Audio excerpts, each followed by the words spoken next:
মানুষের ঐতিহ্য ভালো নয়, জনপ্রতিনিধিদের তো একেবারেই নয়, ঘাটালে বললেন দেব। রবিবার রাতেও ঘাটাল লোকসভা জয়ী তৃণমূল কংগ্রেস প্রার্থী সাংসদ দীপক অধিকারী ওরফে দেবকে সংবর্ধনা দেওয়া হলো পূর্ব মেদিনীপুরের পাঁশকুড়ার জিয়াখালীতে। এদিন ঘাটাল লোকসভার একাধিক জায়গায় সবুজ ঘাটাল কর্মসূচিকে লক্ষ্য করে বৃক্ষরোপণ কর্মসূচি পালন করা হয়। পাঁশকুড়ার জিয়াখালীতে সর্বশেষ কর্মসূচি ছিল, তাও সম্পন্ন হয়। এদিন জিয়াখালীতে বৃক্ষরোপণ কর্মসূচি পালন করেন। বেশ কয়েকটি গাছ ঘাটাল পাঁশকুড়া রাজ্য সড়কের পাশে লাগান। কাজ তো আমি এখন বলতে পারবো না, কারণ তার জন্য সার্ভে করতে হবে।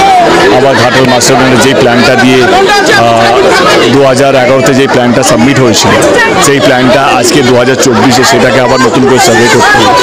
এটা একটা প্রসেস আছে এবং আমাদের প্রথম মিটিং যেটা হবে সেটা সামনের বুধবারে মিটিংটা আছে। মিটিংটা হওয়ার পর আমি হয়তো অনেক কিছু বলতে পারবো।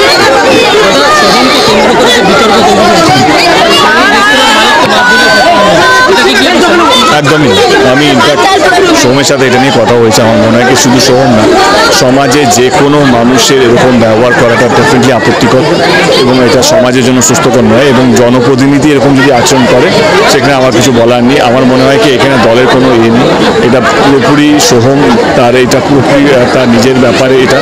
এবং আমি কোনো মতে এটাকে সমর্থন করি না এবং আমি চাই না ভবিষ্যতে আমার মতো মানে যারা জনপ্রতিনিধি আছে বা যে কোনো মানুষ এই ঔদ্ধত্য এই অহংকার আমার মনে হয় না মানুষের থাকা উচিত। বা I am so happy for him, wish him all the luck. কি বলবো, মানে একজন কাছের মানুষ, একজন নিজের মানুষ মন্ত্রী হচ্ছে, তো ডেফিনেটলি ভালো লাগছে।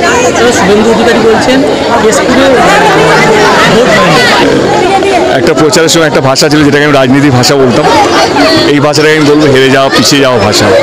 হেরে গেলে, পিছিয়ে পড়লে এরকম অ্যাকুইশন করতে হয়, যেটা সব দলই কিছু না কিছু কোনো। আমি কাল থেকে দেখছি আমার দলের কিছু নেতারা বা প্রার্থীরা করছেন, অভিযোগ করছেন এবং তাদের প্রার্থীরা অভিযোগ করছেন, শুধু এখানে ওইখানে না, সারা দেশ জুড়ে।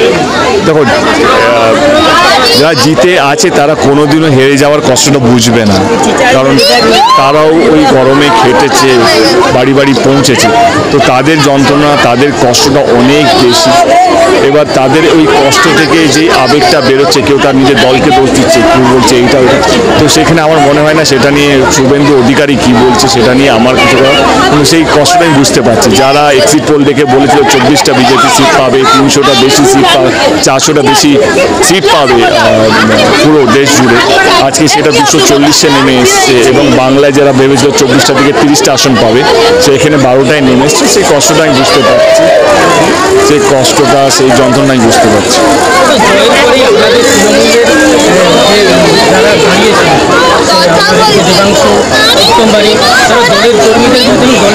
একটু আগেই তো সেই উত্তরটাই দিলাম। এটা শুধু শুভেন্দু অধিকারী নয়, দেবাংশু বলো বা যারা না, এটা কষ্ট, এটা একটা কষ্ট যেখানে আমার মনে হয় কি এটা যারা হেরেছে তারাই বুঝতে পারবে এটা কত বড় যন্ত্রণা। এই যন্ত্রণা নিয়ে রাত্রে ঘুমোতে যেতে হয়, তখন তাদের মনে হয় কি এটা আমাদের দলের কর্মীরা, কখনো মনে হয় কি আমার সিট চেঞ্জ হয়ে গেছে বলে, কখনো মনে হয় কি না আমার অন্য জায়গা, যে জায়গা থেকে আমি দাঁড়িয়ে সেই জায়গা থেকে যদি আমার সিটটা পেতাম। তার মানে এই কষ্টটা আমার মনে হয় কি এটা সবারই মধ্যে থাকবে এবং এই আবেগটা কোথাও ভুল নয়, এই আবেগটা সমস্ত দল করতে পারে।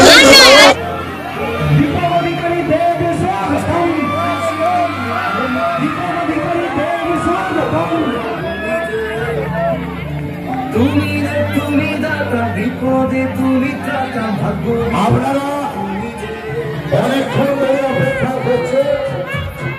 আজকে সকাল থেকে কর্মসূচি শুরু করেছে আমাদের প্রিয় সাংসদ। কথা দিলে কথা রাখে। 4 তারিখে রেজাল্ট বেরিয়েছে, আজকে 9 তারিখ। 5 দিনের মধ্যে তিনি আমাদের সামনে এসে উপস্থিত হয়েছে।